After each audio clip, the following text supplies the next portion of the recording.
नमस्कार दोस्तों। तो ये है अमोघ लीला प्रभु और ये है राहुल आर्य। अगर आप इन लोगों को नहीं जानते तो मैं बता दूं, अमोघ लीला प्रभु हैं, ये इस्कॉन से कनेक्टेड है और ये आपने टीवी पे इनको देखा होगा और बहुत सारे वीडियोज़ में देखा होगा इनको इंटरनेट पे। और राहुल आर्य है, ये आर्य समाज से बिलोंग करते हैं बेसिकली और ये आर्य समाज के बहुत ही कट्टर समर्थक हैं और इनका एक यूट्यूब चैनल भी है थैंक्स भारत के नाम से और उस पर अपने व्यूज़ देते रहते हैं। तो अभी इशू ये है कि राहुल आर्य ने अभी रिसेंटली अमोघ लीला प्रभु को एक शास्त्रार्थ के लिए इन्होंने चैलेंज किया है। पूरी इस्कॉन की जीबीसी को बाइबल और यथार्थ गीता पर शास्त्रार्थ के लिए ललकारता हूं। जिस समय कहोगे, जहां तुम कहोगे, मैं आने के लिए तैयार हूं। जाओ निकाल लो ज्योतिष के अनुसार अपना शुभ समय। मुझे केवल भगवान श्री कृष्ण महाराज का आशीर्वाद ही पर्याप्त है। शास्त्रार्थ तुम्हारे और हमारे सभी चैनलों से लाइव होगा। शास्त्रार्थ मतलब एक रिलीजियस और फिलोसफिकल डिबेट के लिए बेसिकली कि आप आइए और मेरी बातों को गलत साबित कीजिए। इन्होंने काइंड ऑफ चैलेंज दिया है उनको। तो इसके पीछे की कहानी मैं आपको बताऊं। एक बार अमोघ लीला प्रभु ने ऐसे बोल दिया था अपने प्रवचन में कि जो बाइबल है, कि जो गीता है वो बाइबल की ही कंटिन्यूएशन है। मतलब जहाँ से बाइबल खत्म होती है उसके बाद से गीता शुरू होती है। को स्ट्रिक्टली फॉलो करें। तो यानी जीसस क्राइस्ट जो बता रहे हैं वो इसी लाइन में चल रहा है जो आगे जाकर भगवद गीता उसको कंटिन्यू करती है। So Bhagavad Gita is nothing but the continuation और सीक्वल ऑफ बाइबल। तो ऐसा उन्होंने बोल दिया था।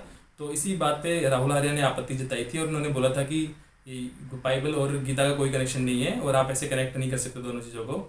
तो इसी बात के लिए उन्होंने उनको चुनौती दे दी है और अभी एक्चुअली दोनों जो भी पक्ष हैं उनमें अपने अपने चैनल पे दोनों लोग वीडियो बना रहे हैं। माय आश्रय चैनल है अमोघ लीला प्रभु का और राहुल आर्य का है थैंक्स भारत। उन दोनों पे वो एक दूसरे को चैलेंज कर रहे हैं और वीडियो बना के एक दूसरे को रिप्लाई कर रहे हैं बेसिकली। अभी तक कोई उनकी फाइनल नहीं हुई है कि वो डिबेट कब होगी, लेकिन अगर वो डिबेट हुई तो बहुत ही ज़्यादा इंटरेस्टिंग होगी। तो अब देखते हैं कि बेसिकली इनमें से कौन गलत है और कौन सही है और इस डिबेट में कौन जीत सकता है। तो अगर इसके लिए ये जानने से पहले बेसिकली हमें देखना पड़ेगा कि ये दोनों जो भी पंथ हैं, आर्य समाज और इस्कॉन हरे कृष्णा बेसिकली, सो ये काम कैसे करते हैं। तो बेसिकली जो आर्य समाज है उनका काम है हिंदू धर्म के जो डीप में जाके और हिंदू धर्म में जो भी अंधविश्वास है, जो भी आडंबर और जो भी कुरीति है, उनको वो बेसिकली उनका वो ये काम ज़्यादा करते हैं। वो डीप में जाते हैं और अपने शास्त्रों में से कॉन्सेप्ट निकाल के उन बातों का खंडन करते हैं जो कि हिंदू धर्म के और सनातन धर्म के अगेंस्ट होती है। तो बेसिकली ये आर्य समाज करता है, वो गहराई में जाता है सनातन धर्म के। और जो इस्कॉन है या हरे कृष्णा मूवमेंट है वो बेसिकली वो जाते हैं वाइड स्प्रेड पे। वाइड स्प्रेड मतलब कि वो दूसरी कंट्रीज में जाते हैं और वो धर्म का प्रचार प्रसार करते हैं मेनली। वो डीप में कम जाते हैं, वो वाइड जाते हैं, बाहर की तरफ जाते हैं ज़्यादा। और जो आर्य समाज है वो डीप में जाता है। वो आपको कहीं भी आर्य समाज बाहर कहीं नहीं दिखाई देगा कि कहीं पे प्रचार कर रहा है आउट ऑफ इंडिया। तो बेसिकली दोनों का कार्य करने का तरीका अलग है, बट दोनों ही सनातन धर्म को स्ट्रॉन्ग करने के लिए ही काम करते हैं। एक सनातन धर्म को अंदर से स्ट्रॉन्ग कर रहा है और एक उसको बाहर फैला रहा है। तो बेसिकली दोनों पंथ अलग अलग तरीके से काम कर रहे हैं। लेकिन अब ये इस बात का कॉन्टेक्स्ट भी देखना चाहिए कि अमोघ लीला प्रभु ने ये बात किस कॉन्टेक्स्ट में कही है। मे भी हो सकता है क्योंकि वो ज़्यादातर वेस्टर्न कंट्रीज़ में ज़्यादातर वो अपनी बातें अपना प्रचार करते हैं। तो हो सकता है उन्होंने वहाँ के क्रिश्चियन लोगों को कनेक्ट करने के लिए कि गीता और बाइबल कनेक्टेड है, तो जो बाइबल पढ़ रहा है वो गीता को भी पढ़ सकता है। तो इसलिए उन्होंने एक कॉन्टेक्स्ट में वो वहाँ पे मेंशन कर दिया होगा।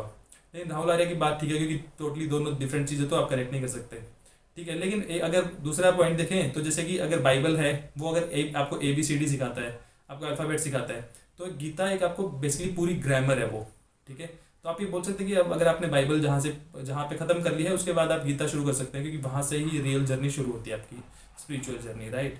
तो अपने अपने तरीके से दोनों ठीक हैं, लेकिन अपने अपने सिद्धांतों पे दोनों अड़े हुए हैं। मतलब कि दोनों ही अच्छा मेरे को दोनों ही अच्छे लगते हैं। बेसिकली जो अमोघ लीला प्रभु है और जो राहुल आर्य, दोनों की स्ट्रेटजी, दोनों की जो वे ऑफ टॉकिंग है और जो प्रेजेंटेशन है वो डिफरेंट है टोटली। अगर आप अमोघ लीला प्रभु को देखेंगे तो वो एक कॉमेडी वे में बताते हैं, एंटरटेनिंग बना के अपनी बातों को, कॉन्सेप्ट को बताते हैं जो कि बहुत ही एंटरटेनिंग रहता है, उनको सुनने में मजा आता है। साथ ही राहुल आर्य है वो बहुत ही शुद्ध हिंदी बोलते हैं बेसिकली। और मैं सच बताऊँ तो मैं दोनों को वीडियो देखता हूँ और राहुल आर्य की वीडियोज़ में बहुत बार उन चीज़ों के बारे में मेरे को पता होता है बेसिकली, लेकिन मैं कई बार उनकी सिर्फ हिंदी सुनने के लिए ही उनकी वीडियोस देखता हूँ। और उनकी हिंदी बहुत ज़बरदस्त है, राहुल आर्य की हिंदी, और वो बहुत ही अच्छे तरीके से हिंदी बोलते हैं। तो आज के टाइम में मैंने कोई बंदा नहीं देखा जो यूट्यूब पे इतनी अच्छी हिंदी बोलता हो। तो बेसिकली दोनों ही अपने अपने जगह पर ठीक है। और अगर ये डिबेट हुई, मुझे लग नहीं रहा है ये डिबेट होगी बेसिकली, और अगर ये डिबेट एक्चुअल में हुई तो ये बहुत ही इंटरेस्टिंग डिबेट होगी और ये सनातन धर्म में और भी नए नए चीज़ें डिस्कवर कर सकती है, राइट। तो बेसिकली शास्त्रार्थ का चलन जो भी है वो सनातन धर्म में बहुत पुराना है। और सबसे फेमस जो शास्त्रार्थ डिबेट हुई थी वो हुई थी शंकराचार्य, आदिगुरु शंकराचार्य और मंडन मिश्र के बीच में हुई थी। वो लगातार 32 दिन तक चली थी। 32 दिन तक वो एक दूसरे की बातों को जवाब देते रहे, तर्क वितर्क और डिबेट चलती थी 32 दिन तक। बाद में मंडन मिश्र हार गए थे आदि शंकराचार्य से, और लेकिन बाद में मंडन मिश्र की वाइफ आई थी उनकी जगह पे उनसे शास्त्रार्थ करने के लिए आदि गुरु शंकराचार्य से। और उसके बाद ऐसे बताते हैं कि 10 दिन तक उनका भी शास्त्रार्थ चला था और 10 दिन के बाद उनकी वाइफ ने उनको हरा दिया था शंकराचार्य को। बट वो अभी डिबेटेबल है कि उन्होंने हराया था नहीं हराया था।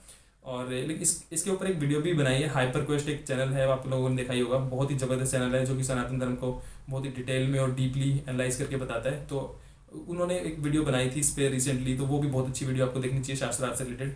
लेकिन अगर राहुल आर्य और अमोघ लीला प्रभु के बीच में शास्त्रार्थ होता है तो बहुत ही अच्छा और एंटरटेनिंग और नॉलेजेबल होगा। तो वो वी आर होपिंग कि वो शास्त्रार्थ हो और हमें देखने का मौका मिले और कुछ ना कुछ हम लोगों को सीखने को भी मिलेगा। अगर आपको ये सनातन धर्म से रिलेटेड कुछ जानना है, नई नई बातें और नई नई ट्रूथ जानने हैं, तो आप मेरे चैनल को सब्सक्राइब कर सकते हैं। Thank you so much. जय श्री राम।